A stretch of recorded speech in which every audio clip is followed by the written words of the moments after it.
ফলে কি হলো, আমাদের যে চরিত্র, সেই চরিত্রের মধ্যে যে প্যাথোলজিক্যাল অর্থাৎ রক্ত, মাংস, মল, মূত্র, কফ, নাকের ময়লা, চোখের ময়লা, কানের ময়লা সবকিছু এতটা বিষাক্ত হয়ে গেছে যে এই জায়গা থেকে শুধুমাত্র ক্রিমিনাল তৈরি হচ্ছে।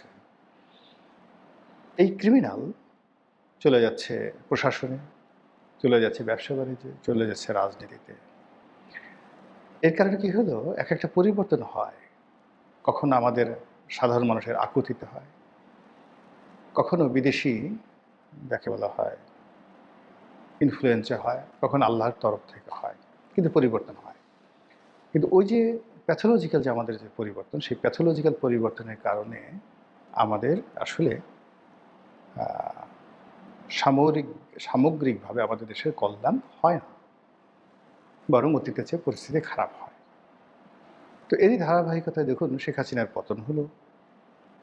শেখ হাসিনার জমানাতে তার সমালোচনা করেছি, কিন্তু পতনের পরে আমরা ডক্টর মোহাম্মদ ইউনূসের যে 18 মাসের শাসন, এই দুর্বিষহ শাসনে আমরা যা কিছু দুর্ভোগ দুর্দশার শিকার হয়েছি, যে কষ্ট পেয়েছি, সেই কষ্টের সঙ্গে আপনি শেখ হাসিনার জমানার 17 বছর চিন্তা করেন, 17 মাস ভার্সেস 17 বছর, মনে হবে নস্যি। এই 17 মাস আমাদের জন্য বিভৎস ছিল। আমরা আবার হাহাকার করেছি, ভালো একটা নির্বাচন চেয়েছি, সবাই আসুক, এমনকি আমরা অনেক আওয়ামী লীগের একটা রিফাইন্ড আওয়ামী লীগ, আওয়ামী লীগের যে সকল ক্রিমিনাল রয়েছে তাদেরকে বাদ দিয়ে একটা রিফাইন্ড আওয়ামী লীগ আমরা চেয়েছি। কিন্তু আমরা কি সেটা পেয়েছি? এই সরকার নতুন ক্ষমতায় আসছে, এদের যে কর্মকাণ্ড, চালচলন, সিদ্ধান্ত যা কিছু হয়েছে সব কিছুই মনে হচ্ছে লোক দেখানো, লোককে খুশি করার জন্য, বাহাবা পাওয়ার জন্য, তালি পাওয়ার জন্য। জোরসে তালিয়া বাজাও বাচ্চ, জোরসে তালিয়া বাজাও, সিদ্ধান্ত সমূহ এরকম মনে হচ্ছে। তারপর সরকারে যে সকল পাত্র পাত্রী আসছেন, নায়ক আসছেন, নায়িকা আসছেন, ভিলেন আসছেন, কোনোটার মধ্যে আমরা স্বস্তি খুঁজে পাচ্ছি না।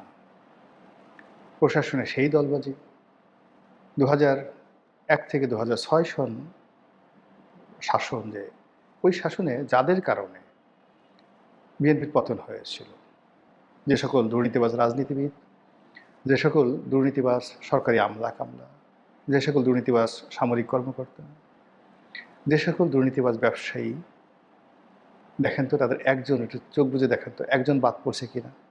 কেউ যদি মরে গিয়ে থাকে, তার মেয়ে তার ছেলে এখানে এসে জায়গা করে নিয়েছে।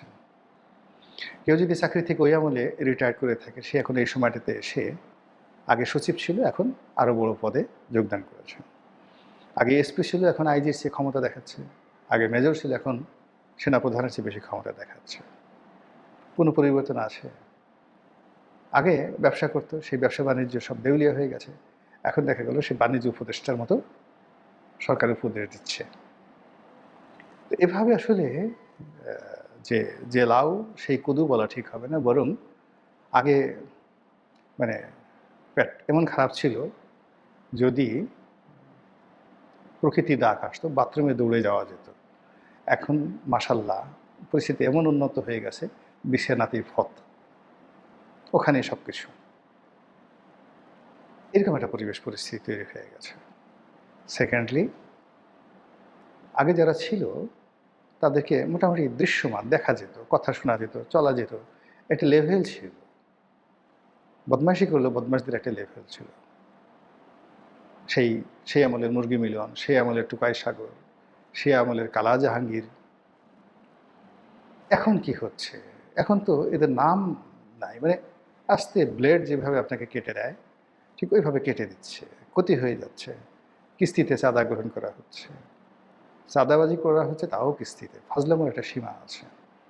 সারা বাংলাদেশে মানে এমন সব ঘটনা ঘটছে, না নায়ক খুঁজে পাওয়া যাচ্ছে, না নায়িকা খুঁজে পাওয়া যাচ্ছে, ভিলেন খুঁজে পাওয়া যাচ্ছে, কিন্তু সর্বনাশ হয়ে যাচ্ছে। অনেকটা ভৌতিক, ভূতের মতো করে লোকজন কাজ করছে। আর যে সমস্ত লোকজনকে আমরা দেখছি সামনে, অবস্থা দৃষ্টি মনে হচ্ছে যে বাঘের বিক্রম যার হওয়া উচিত, প্রকৃতপক্ষে তিনি বাঘ নন। যার ঘোড়ার মতো দুধর্ষ বেগে ছুটে চলা উচিত, তিনি আসলে ঘোড়া নন।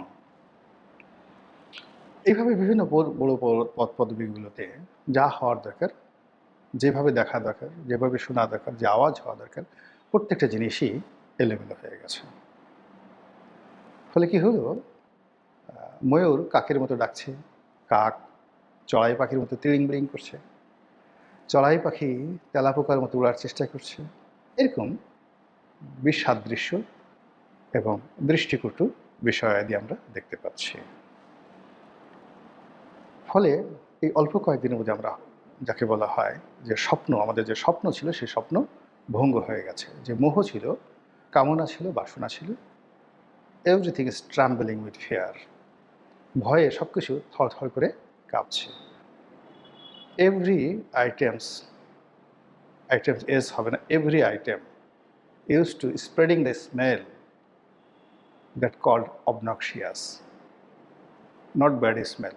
এখানে আমি অবনক্সিয়াস, এমন বাজে দুর্গন্ধ বের হচ্ছে যেটা ভাষায় প্রকাশ করা যায় না। এই জিনিসগুলো হচ্ছে। এর সঙ্গে সঙ্গে বৈশ্বিক আবহাওয়া, পৃথিবীর যে আবহাওয়া, এটা নষ্ট হয়ে গেছে। এক, ইউক্রেন যুদ্ধ এবং করোনা শেখ হাসিনা সমস্ত অর্জনকে ধুলিয়ে মিশিয়ে দিয়েছে। আবার এই ইরান এবং আমেরিকার যে যুদ্ধ আমাদের সমস্ত প্রাপ্তি, সমস্ত আশা আকাঙ্ক্ষা তছনছ করে দিয়েছে।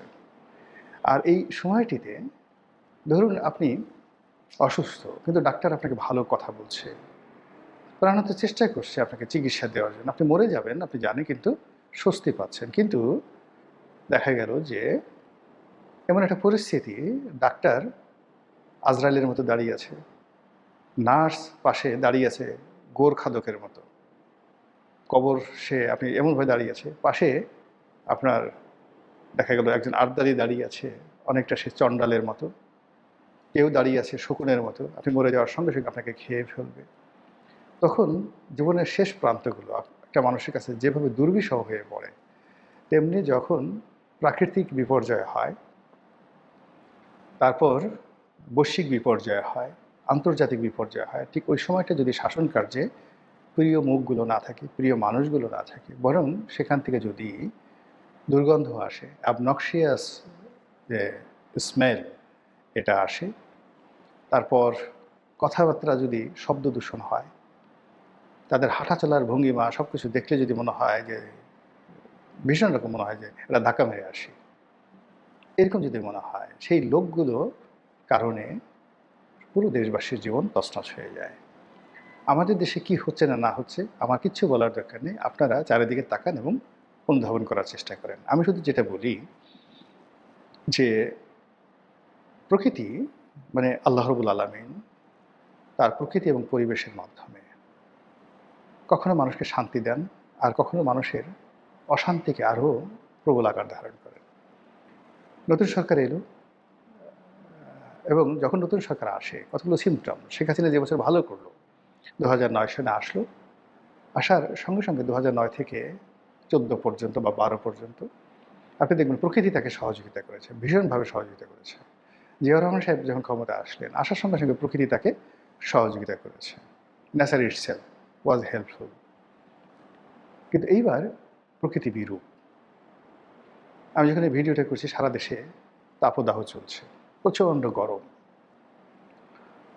যখন এই গরম চলছে বিদ্যুৎ দরকার হবে, বিদ্যুতের জন্য জ্বালানি দরকার হবে, জ্বালানির জন্য টাকা লাগবে, কোনোটাই তো আমাদের এখন পর্যাপ্ত নেই। ফলে এই যে হঠাৎ করে প্রকৃতি যে বিরূপ হয়ে গেল, গরম হয়ে গেল, এটা সরকারের জন্য একটা বোঝা। আবার এই যে প্রকৃতি ন্যাচারালি গরম হয়ে গেল, তার সঙ্গে সঙ্গে এই যে মধ্যপ্রাচ্যে যে বোমাগুলো ফুটছে, যা কিছু ফুটছে, এটা আরও শক্তিমত্তা নিয়ে যেভাবে আমাদের উপরে আযাব হিসাবে আগামীতে আসবে।